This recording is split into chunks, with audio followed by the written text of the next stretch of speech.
Aujourd'hui, une petite capsule sensibilisation et définition de la zoothérapie.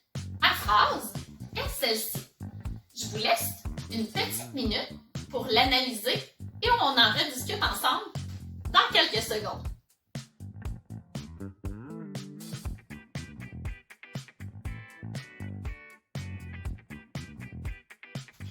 On se rappelle, pour être de la zoothérapie, nous avons besoin de 3 éléments.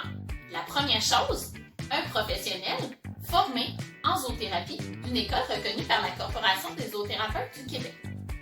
La deuxième chose, j'ai besoin d'avoir des objectifs précis et clairs et atteignables. La troisième chose, j'ai besoin d'un partenaire animal qui est sélectionné et entraîné vers l'atteinte de ces objectifs-là, qui est aussi sensibilisé et qui est apte à faire le travail auprès de ce client-là. Nous sommes de retour avec la phrase numéro 2.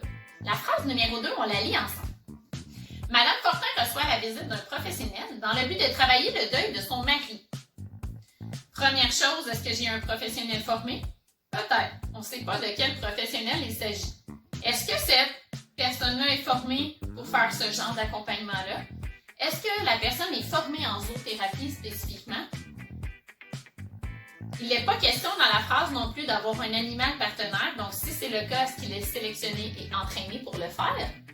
Et la troisième chose, c'est est-ce qu'on a un objectif de travail précis?